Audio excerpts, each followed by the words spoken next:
정말 2, 3년 끄는 거는 정말 우스워요. 이제 2, 3년 끌면서 내 집은 지어지지도 않고 돈은 이미 다 들어가 있고 정말 힘든 상황이 되는 거죠. 자, 이런 상황이 가지 않기 위해서는 시공사의 선정을 잘 해야겠습니다. 스텝. 안녕하세요, 안엽서입니다. 오늘은 협소주택을 짓기 위한 시공사에 대해서 이야기를 한번 해볼까 합니다. 협소주택 시공사 선정하기 5단계로 이야기를 한번 해볼까 합니다. 그 전에 저는 시공사와 계약을 해서 공사를 진행하지 않았고 저는 직영공사로 했습니다. 하지만 이제 저는 시공사를 처음에 많이 알아봤었거든요. 제가 알아본 내용과 공사를 진행하면서 계약했을 때 느꼈던 그런 것들을 토대로 이야기를 해드리는 겁니다. 이게 시공이 이쪽에 사기꾼들이 제일 많거든요. 이쪽에 많이 포진이 돼 있습니다. 그렇기 때문에 가장 까다로운 작업 중 하나라고 생각할 수 있겠습니다. 협소주택을 짓기 위해서 가장 신경 써야 되는 부분 중 하나예요. 시공사 선정하기. 협소주택 예비 건축주분들께서는 땅도 고르고 집을 설계해줄 건축가도 찾으셨다면 이제는 시공사를 찾으셔야 할 차례가 되겠죠. 사기꾼들이 참 많습니다. 그렇기 때문에 잘 선택을 하셔야 되는데 이 어렵게 모은 피 같은 돈을 지키기 위해서는 가장 중요할 수도 있는 부분이겠죠. 건축사기 정말 많죠. 경험으로 보면은 시공 쪽 자동차 중고시장처럼 반 이상이 분명히 저 몸소 체험했던 거기 때문에 인테리어 쪽도 마찬가지라고 들었어요. 예전에 큰 사기가 있었죠. 건축 쪽에 네이버 TV를 통해서 시공사 측에서 연예인들도 섭외하고 이쁜 집 지은 걸 막 보여주고 이런 식으로 이제 사람을 모아가지고 정말 많은 곳에서 공사를 진행했어요. 일을 많이 받았을 때쯤에 딱 회사를 부도낸 거죠. 집 짓지도 못하고 해당 영상들은 다 삭제가 됐고요. 그쪽 시공사를 통해서 집 지으시려고 하시는 분들은 돈 하나도 못 받고 지금 법적인 소송만 진행하게 되는 그런 경우가 꽤 있어요. 그렇게 되면 어떤 기분일지 저로서는 정말 상상이 안 가요.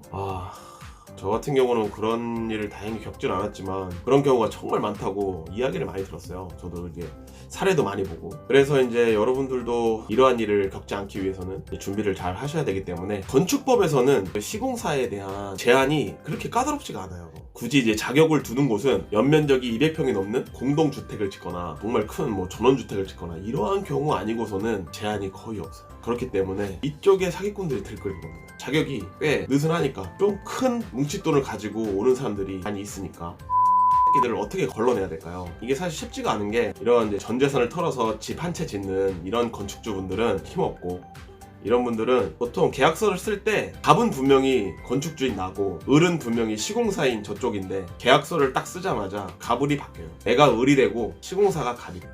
슈퍼가 계약을 하는 순간 이제 계약금도 주고 공사가 진행됨에 따라 이게 3단계 4단계로 나눠가지고 금액을 나눠서 이제 시공사 쪽에 주게 될 텐데 돈만큼 집이 안 지어지거나 이렇게 되면은 진짜 피 말리고 내가 이제 시공사 쪽에 부탁을 하게 되는 경우가 많아지거든요. 빨리 잘 좀 해주세요. 이러다가 승질이라도 내면은 그쪽이 기분 나빠서 공사 제대로 안 할까봐 승질도 잘 못 내요. 이게 마음을 졸이면서 그 상황을 지켜볼 수밖에 없는. 아이고 수고하십니다. 공사 잘하고 있으신가요? 비 막 맞춰가면서 싹싹 해야 되고 이런 상황들이 계속 연출되거든요. 인부들이나 현장 소장님한테 막 화를 내가지고 일을 이딴 식으로 하면 어떡합니까? 정말 갑처럼 나오면은 얘네들이 진짜 일 딱 중단하면은 그때부터 다 없거든요. 진짜 잠수 타면은 정말 골치 아파지는 거죠. 이렇다 할 증거 같은 자료도 제대로 못 모으면은 정말 2, 3년 끄는 거는 정말 우스워요. 이제 2, 3년 끌면서 내 집은 지어지지도 않고 돈은 이미 다 들어가 있고 정말 힘든 상황이 되는 거죠. 자, 이런 상황이 가지 않기 위해서는 시공사의 선정을 잘 해야겠습니다. 스텝별로 알아보도록 합시다. 우선 첫 번째로는 이전 시간에도 소개한 이 책을 먼저 숙지하는 걸로 첫 번째로 하겠습니다. 책 한 채 짓고 10년 늙지 않는 비밀.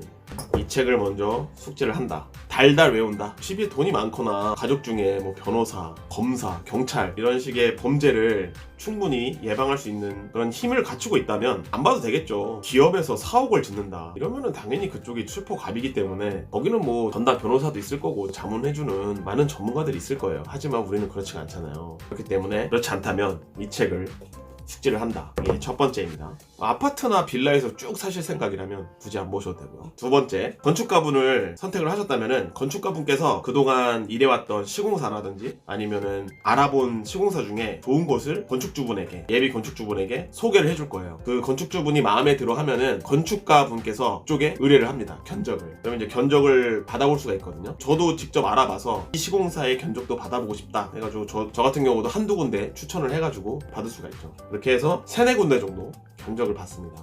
많으면 더 좋은데 생각보다 오래 걸려요. 그래서 시간이 뭐 널널하시면은 많이 알아보셔도 되는데, 집을 빨리 이사를 해야 된다거나 집을 이미 뺀 상태라면 계약 기간이 만료가 이제 곧 된다거나 이러면은 시간이 촉박하기 때문에 3-4군데 정도가 적당할 것 같고요.